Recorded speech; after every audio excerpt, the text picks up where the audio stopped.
Hello दोस्तों, उम्मीद करते हैं आपको क्लास बहुत अच्छे लग रहे होंगे। 9th क्लास में अगला क्लास लेके हम आपके पास आ गए हैं। आज होगा आपको हम पढ़ाएंगे न्यूटन का गुरुत्वाकर्षण नियम, जैसा कि हमने आपसे चर्चा की थी। और अगर आपने हेडिंग नहीं डाली है, नया एडमिशन भी आपका है, तो हेडिंग डाल लीजिए न्यूटन का गुरुत्वाकर्षण नियम।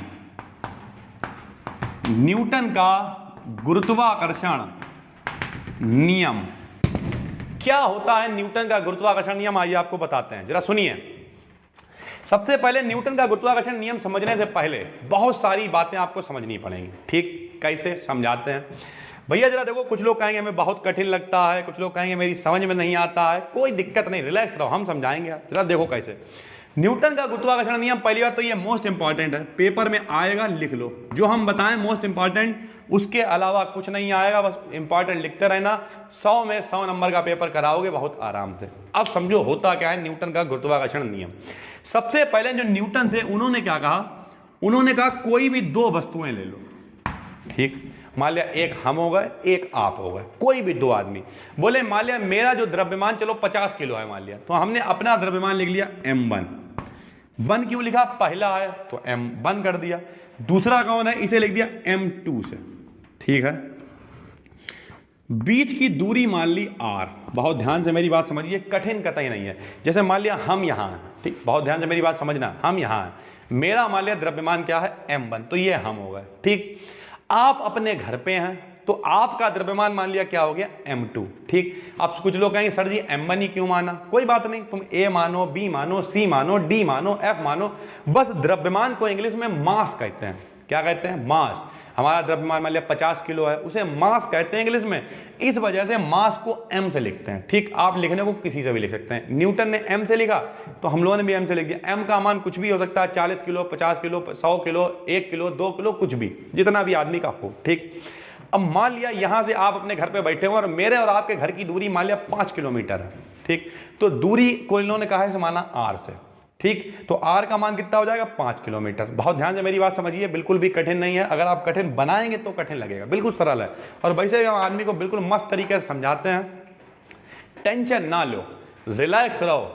सबसे बढ़िया तरीका है, अभी आप 9th क्लास में आए हो।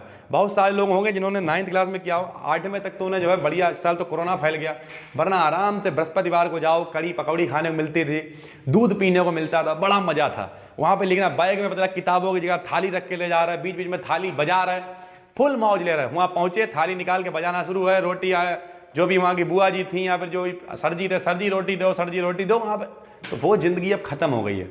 अब एक अच्छी ज़िंदगी है, बढ़िया बढ़िया टॉपिक है ना, ध्यान से समझो।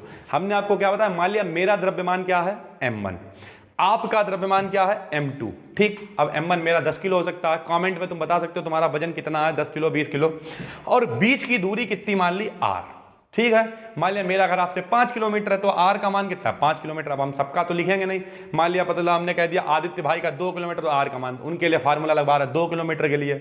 उसके बाद मान लिया एक भैया है अपना, कोई बहुत सारे लोग हैं, तो सबका अगर 2-2, 3-3 किलोमीटर सबके लिए अलग अलग थोड़ा लिखवाएंगे, तो सबका हमने मान लिया कि r है। ठीक, दूरी है r। ठीक, अब इन्होंने क्या कहा? इन्होंने कहा जो इनके बीच में बल लगेगा, मतलब हमारे और आपके बीच में जो बल लगेगा, वो बल कैसा होगा। तो यहाँ पे थोड़ा समझाते हैं। भैया इधर देखो, ये चौक जो है, जब इसे फेंकते हैं तो ये हमेशा नीचे ही क्यों आती है, ऊपर क्यों नहीं जाती है? बहुत सारे बच्चे दिमाग लगा रहे होंगे, ये नीचे ही क्यों आ रही है, ऊपर क्यों नहीं जा रही है? क्योंकि सब लोग कहेंगे पृथ्वी हर वस्तु को अपनी तरफ खींचती है। यही तो है, खींचने को कहते हैं आकर्षण। क्या कहते हैं? आकर्षण। तो यानी ये जो बल है, ये आकर्षण बल है। कैसा बल है? आकर्षण बल। मेरे भाई, बल को इंग्लिश में कहते हैं फोर्स। क्या कहते हैं? फोर्स। और लिखते हैं F से। काहे लिखते हैं? F से। अब जरा समझिए, बल को लिखते हैं F से, और फार्मूला होता है F बराबर। इसे लिखने से पहले एक बात और भी, रुक जाइए 1 मिनट, रुक जाइए, एक बात आपको और समझानी पड़ेगी। पृथ्वी जिससे किसी चीज को अपनी तरफ खींचती है, जैसे हमने इसे छोड़ा यहाँ पे, तो इस बल को ही कहते हैं गुरुत्वाकर्षण बल। ठीक है, और हम लोग यही पढ़ रहे हैं न्यूटन का गुरुत्वाकर्षण नियम। जरा सुनिए, बल को इंग्लिश में कहोगे फोर्स। इन्होंने क्या कहा? इन्होंने कहा जो बल है, इसका मान अगर इन दोनों की गुणा कर दें। छोटे बच्चे हैं, बताओ गुणा कैसे करोगे? m1 लिखोगे, गुणे में m2 लिखोगे। ठीक है, और बटे में क्या लिखोगे? r का स्क्वायर लिखोगे। अब बोले सर जी ये क्या आपने लिख दिया, बहुत कठिन फार्मूला लिख दिया सर जी, हमारी कुछ समझ में नहीं आ रहा। हाय भैया क्या करें हम, इधर देखो, रुक जाओ, समझिए भैया। ये जो हमने ऐसा करके निशान बनाया ये, ठीक, इसे हम लोग कहते हैं समानुपाती। क्या कहते हैं, खाली आपको समझाना है, टेंशन मत लीजिए। इसे कहते हैं समानुपाती। क्या कहते हैं, समानुपाती। जैसे मेरा पढ़ाना, समानुपाती का मतलब निर्भर करता है, ठीक। जैसे मेरा पढ़ाना आपकी पढ़ाई के समानुपाती, हम ऐसे लिख सकते हैं, मेरा पढ़ाना, ऐसे निशान लगा दिया, यानी समानुपाती है आपकी पढ़ाई के, ठीक है, यानी मेरा पढ़ाना आपकी पढ़ाई के समानुपाती है, ठीक भाई। अब जरा ऐसा क्यों हो रहा है, क्योंकि जितना ज़्यादा हम पढ़ाएंगे उतना आप पढ़ेंगे। तो जब कोई चीज़ किसी पर निर्भर कर रही होती है तब हम लोग ऐसा निशान लगाते हैं और इसे कहते हैं समानुपाती, ठीक, समझो। यहां पे क्या लिखा हुआ, बोलो F। क्या लिखा हुआ भैया, F। और ये क्या है बताओ, समानुपाती है। क्या है, किसके समानुपाती है, दोनों की गुणनफल के। ये पहला हमारा वाला द्रव्यमान था, ये तुम्हारा वाला द्रव्यमान था, हम लोगों ने क्या की, दोनों की गुणा कर दी, तो दोनों के गुणनफल के समानुपाती है।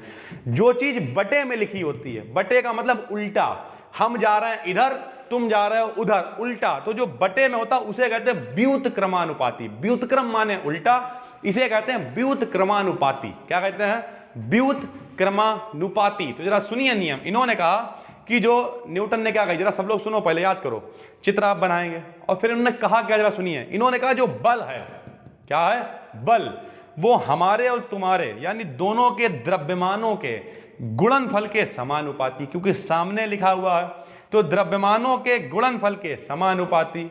और जो बीच की दूरी होती है, वो दूरी r, उसके वर्ग, स्क्वायर का मतलब क्या होता है, वर्ग के बटे में लिखा हुआ, तो व्युत्क्रमानुपाती होता है। हालांकि अब 9th क्लास में है, कुछ लोग कह रहे होंगे सर जी बहुत कठिन लग रहा है, कोई दिक्कत नहीं, रिलैक्स रहो, भले ही पूरे आज के टाइम में कुछ ना पढ़ो, सिर्फ यही समझो, लेकिन आराम से समझ में आना चाहिए। क्या कह रहे हैं, एक हम है, एक तुम हो, बीच की दूरी है r, मेरा द्रव्यमान है m1 और तुम्हारा है m2। क्या मतलब, हमारा वजन m1 है, तुम्हारो कितना है m2, हम लोगों के बीच की दूरी कितनी है r। तो जो न्यूटन थे, इन्होंने क्या कहा, जो इन लोगों के बीच में बल समझते हो, बल का मतलब क्या, जे ली चौक और जे हमारी, ये बल है, जे लिया फाड़ना शुरू कर दिया, जो बल है, तो बल का मतलब क्या, बल मतलब फोर्स, ये F से लिख दिया। और इन्होंने कहा जो बल लगेगा हम लोगों के बीच में, ये हमारे और तुम्हारे द्रव्यमान के गुणनफल के सामने लिखा तो समानुपाती होगा, और हम लोगों के जो बीच की दूरी होगी उसके वर्ग के व्युत्क्रमानुपाती होगा, ठीक है। ये है इनका नियम। अब हम यहाँ पे लिखेंगे, आप मेरे साथ साथ में लिखें, जरा देखें कैसे।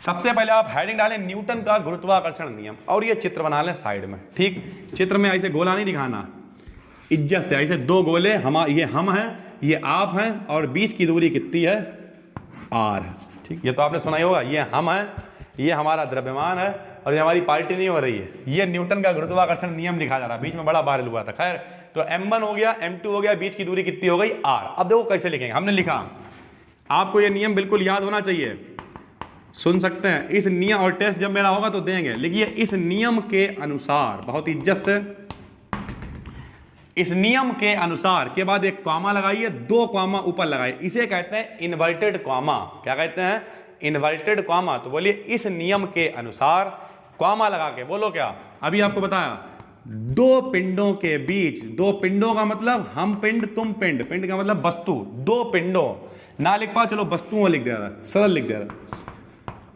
दो वस्तुओं के बीच, दो वस्तुओं के बीच लगने वाला, दो वस्तुओं के बीच लगने वाला आकर्षण बल। अभी हमने आपको बताया आकर्षण का मतलब, क्योंकि हमेशा पृथ्वी नीचे खींचती, ऐसा कभी नहीं होता कि 4 मंजिल पे गए बोले हम कूद जाएंगे, हम जान दे देंगे अपनी, ऊपर से कूदे उड़ के ऊपर चलेगा, ऐसा कभी हुआ नहीं। आदमी आएगा नीचे, पृथ्वी सिर्फ खींचेगी, आकर्षण होगा, प्रतिकर्षण कभी नहीं होगा, ठीक। तो इस नियम के अनुसार दो वस्तुओं के बीच लगने वाला आकर्षण बल, अभी बताया था, ये फार्मूला साइड में लिख दे रहे हैं, कहा है कि दोनों की गुणा करेंगे समानुपाती, दूरी के व्युत्क्रमानुपाती। तो लिखेंगे लगने वाला बल उनके द्रव्यमानों, ये देखो दोनों की द्रव्यमानों की गुणा करी थी हमने, फार्मूला नीचे लिखेंगे, उनके द्रव्यमानों के गुणनफल के समानुपाती, सामने लिखा है तो समानुपाती, तथा बीच की दूरी के, तथा बीच की दूरी के वर्ग के, क्योंकि दूरी का स्क्वायर है तो वर्ग बोलेंगे, दूरी के वर्ग के व्युत्क्रमानुपाती, दूरी के वर्ग के व्युत्क्रमानुपाती होता है। और आखिरी में ऐसे करके कॉमा बंद कर देना है, ठीक है। तो इस नियम के अनुसार दो वस्तुओं के बीच लगने वाला आकर्षण या आकर्षण बल उनके द्रव्यमानों के, ये देखो द्रव्यमानों के गुणनफल के समानुपाती और बीच की दूरी के वर्ग के व्युत्क्रमानुपाती होता है। नई लाइन से लिखेंगे फार्मूला, लिखिए अतः F समानुपाती m1 गुणे में m2 और बटे में r स्क्वायर। F समानुपाती m1 गुणे में m2 और बटे में r स्क्वायर। F समानुपाती m1 गुणे में m2 और बटे में r स्क्वायर। ऐसे करके फार्मूला लिख दिया। ये फार्मूला कहाँ से आ गया सर जी? तो जो हम लोगों ने ऊपर लिखा वही लिख के दिखाया। क्या लिखा कि जो बल है वो द्रव्यमानों की गुणा करेंगे उसके सामने लिखा यानी समानुपाती है, और दूरी का वर्ग यानी स्क्वायर करेंगे तो उसके व्युत्क्रमानुपाती है। ठीक है, आप सब लोग मेरी बात समझें। ये जो निशान है, ये जो चिंगटिया जिसे हम लोग समानुपाती कह रहे हैं, जब इसे हटाते हैं तो कोई एक नियतांक लगाना पड़ता है। इन्होंने जो समानुपाती हटाया और बराबर लगा के इसकी जगह पे लिख दिया जी। सब लोग देखो, ये जो निशान है जब इसे हटाते हैं और बराबर लगाते हैं तो कुछ लिखना पड़ता है। तो इन्होंने इसे हटाया, बराबर लगाया और क्या लिख दिया जी। और ये जो फार्मूला जैसे लिखा था m1 गुणे में m2 बटे में r स्क्वायर, ये ऐसे लिखा रख दिया। सब लोग देखें भैया, m1 है, m2 है, गुणा है, r स्क्वायर है। बस ये चिंगटिया गायब हो गई, समानुपाती। तो इसकी जगह पे क्या किया, बराबर लगाया और यहाँ निशान की जगह पे क्या लिख दिया जी। जब भी इसे हटाते हैं इसकी जगह कुछ लिखना पड़ता है, तो क्या लिख दिया हम लोगों ने जी। यही न्यूटन का नियम है। पहुंच जाओ भैया। अतः करके ये लिखो, समानुपाती हटा के बराबर लगाइए और यहाँ पे लिख दीजिए जी, और ये ऐसे ही उतार लीजिए। ठीक है, पहुंच जाओ। अब ये जी क्या है सर जी? सर जी ये जी कहाँ से आ गया, थोड़ा बताइए। ले समझिए, लिखो जहां जी एक नियतांक है,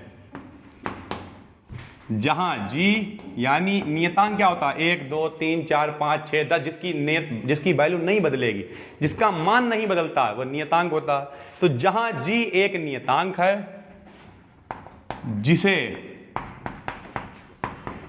गुरुत्वाकर्षण नियतांक, जिसे गुरुत्वाकर्षण नियतांक, क्योंकि गुरुत्वाकर्षण का नियम है तो गुरुत्वाकर्षण नियतांक कहते हैं। जहां जी एक नियतांक है जिसे गुरुत्वाकर्षण नियतांक कहते हैं। आपके 9th क्लास में ये पहला टॉपिक है जो थोड़ा सा आपको दिमाग और थोड़ा सा मेहनत करनी पड़ेगी। ठीक है, क्योंकि बहुत सारे बच्चे 8वीं क्लास तक मौज लेके आए होंगे। हर्ष भाई भी देख रहे होंगे, बहुत सारे लोग देख रहे हैं, तो कुल मिला के बहुत सारे लोग 8वीं में मौज लेके आए होंगे। ये पहला टॉपिक है, बहुत सरल, कठिन नहीं है। कोई पूछे क्या है, कहना बल है। और क्या है? बोले है क्या बल? ये बोले समानुपाती है, दोनों की गुणा कर दो उसके समानुपाती है, और बटे में दूरी लिख के उसका वर्ग कर दो उसके व्युत्क्रमानुपाती है। जब समानुपाती को हटाओगे तो उसकी जगह नियतांक लगा दो जो जी कहलाता है। जी को हम लोग कहते हैं गुरुत्वाकर्षण नियतांक। ठीक है, तो ये हो गया गुरुत्वाकर्षण नियतांक। इसका मान भी होता है भैया, आपको याद होना चाहिए। कहते हैं लिखो इसका मान, जी का मान, इसका मान 6.67 10⁻⁻11 याद कर सकते हो। 711 6.67 10⁻⁻11 मात्रक होता न्यूटन मीटर स्क्वायर बटे में किलोग्राम स्क्वायर होता है। ऐसे करके जरा देखिए भाई क्या हो गया। जहां जी एक नियतांक है जिसे हम लोग क्या कहते हैं, गुरुत्वाकर्षण नियतांक, और जी का मान कितना होता है 6.67 10⁻⁻11 न्यूटन मीटर स्क्वायर प्रति किलोग्राम स्क्वायर होता है। ठीक है, ये आपका है न्यूटन का नियम। उम्मीद करते हैं समझ में आ गया होगा भैया। इसे 4-5 बार पढ़ना, 6 साल बाद याद करना, तब जाके कहीं ये आपको पूरी तरीके से याद हो पाएगा, क्योंकि थोड़ा सा आपके लेवल पे कठिन है। मेरे लेवल पे तो सरल हम आपको सुनाते हैं। इस नियम के अनुसार दो वस्तुओं या दो पिंडों के बीच लगने वाला बल उनके द्रव्यमानों के गुणनफल के समानुपाती, बीच की दूरी के वर्ग के व्युत्क्रमानुपाती होता है। समानुपाती हटाया, एक नियतांक लगा दिया g, जहां g एक नियतांक है जिसे न्यूटन का गुरुत्वाकर्षण नियतांक कहते हैं। इसका मान 6.67 10⁻⁻11 न्यूटन मीटर स्क्वायर प्रति किलोग्राम स्क्वायर होता है। देखो कितना सरल है। जैसे हमें याद है वैसे आप, कुछ लोग कहेंगे सर जी आपको पढ़ाते हुए 10 साल हो गए, हम अभी खुद ही 9वीं क्लास में आ पाए, 10वीं क्लास तक में नहीं आ पाए, तो आप तो सुना ही लेंगे। लेकिन हम आपको कितनी बार पढ़ा रहे हैं? एक बार। ऐसे हर साल एक एक बार पढ़ाया होगा, तो टोटल कितनी बार पढ़ाया होगा? 10 बार। तो अगर तुम 11 बार पढ़ लो तो तुम्हें हमसे ज़्यादा एक्सपीरियंस हो जाएगा, हमसे ज़्यादा अच्छे से याद कर लो। तो 10 बार 11 बार करते भी क्या हो? घर पे खाली तो पड़े रहते हो, टीवी देख रहे, मौज ले रहे, बिल्कुल लीजिए मौज लीजिए, लेकिन कुल मिला के छोटा सा हम एक चीज़ लिखाते हैं आपको। देखिए पहले हमने क्या लिखाया? खाली मूल मात्रक लिखा दिए। दूसरे दिन क्या लिखाया? खाली ग्रह उपग्रह लिखा दिए। तीसरे दिन क्या लिखाया? न्यूटन का गुरुत्वाकर्षण नियम लिखा दिया। छोटी छोटी चीज़ें हैं, आराम से याद कर लिया। अब जैसे ये याद कर लिया और उसके घर में सुनाते घूम रहे, बोले पापा पापा एक नियम सुना है। बोले कौन सा? बोले न्यूटन का गुरुत्वाकर्षण नियम। पापा बोले ये क्या है? बोले सुनो, इस नियम के अनुसार दो वस्तुओं के बीच लगने वाला आकर्षण बल उनके गुणनफल के समानुपाती तथा उनके बीच की दूरी के वर्ग के व्युत्क्रमानुपाती होता है। पापा और सुना है? बोले हाँ सुनाओ। F समानुपाती m1 m2 बटे में r स्क्वायर। समानुपाती हटाया, क्या लगाया? g एक नियतांक है जिसे गुरुत्वाकर्षण नियतांक कहते हैं। इसका मान 6.67 10⁻⁻11 न्यूटन मीटर स्क्वायर प्रति किलोग्राम स्क्वायर होता है। अरे पापा बहन बोले अरे मेरा बच्चा पढ़ने भी नहीं जा रहा, घर ही पे बैठा हुआ, तब भी नियम याद कर लिया उसने। पापा भी खुश, तुम्हारा भी जलवा, माल मोहल्ले में जलवा काटते घूम। मोहल्ले में अभी मत जाना, कोरोना फैला हुआ है, लेकिन घर पे कोई मान लिया आ गया। अब देखो बढ़िया ट्रिक है, इस समय किसी को घर पे बुलाओ मत, ठीक? अब कोई आए तुमसे मना तो कर नहीं पाओगे, चलाता आदमी मुंह उठा गया और जिज्जी बढ़िया बैठ के तुम्हारा दिमाग खराब करेगा। तो अब क्या करना है? कोई भी आए, पढ़ाओ ना पढ़ाओ, उसे पीने लगे। बोले अरे तुम आ गए, हम तो सोच रहे थे कि कोई बौरा फंसे उसे हम सुनाएं। उसके बाद हम तुम्हें सुनाते हैं न्यूटन का गुरुत्वाकर्षण, उसे पीना शुरू कर दिया। इस तरीके से लोगों को सुनाओ, याद करके घूमो इधर से उधर, मस्ती में किसी भी चीज़ को मौज में लोगे याद हो। जैसे हम लोग मैच खेलने जाते हैं, बहुत सारे लोग बहुत अच्छा मैच खेलते होंगे। जब हम लोग मैच खेलने जाते हैं सुबह 6 बजे जाते हैं, 12 बज जाता है, 1 बज जाता है, हम लोग मचे रहते हैं, बहुत मैच खेलते हैं, टी शर्ट निकाल के यहाँ बांध ली, बनियान पहन के खेल रहे हैं, लेकिन थकते नहीं हैं। क्यों नहीं थकते हैं? क्योंकि हम लोगों को वहाँ पे मज़ा आ रहा होता है। तो जिस काम में आपको मज़ा आएगा उस काम में आप थक नहीं सकते हैं। उसी तरीके से क्लासों में मज़ा लो, फील करो, अगले दिन का इंतजार करो। यार कल हमने न्यूटन का नियम पढ़ा था, अब कल क्या पढ़ेंगे? कल कुछ और पढ़ेंगे, कल कुछ और पढ़ेंगे, इंतजार करो। और इस तरीके से फिर आप आराम से पढ़ते चले जाएंगे। ठीक है, ये छोटा सा टॉपिक था, उम्मीद करते हैं आपको अच्छा लगा होगा आज का क्लास। फिर मिलते हैं कल, इंतजार कीजिए, जल्दी वापस आएंगे। तब तक के लिए जय हिंद, जय भारत।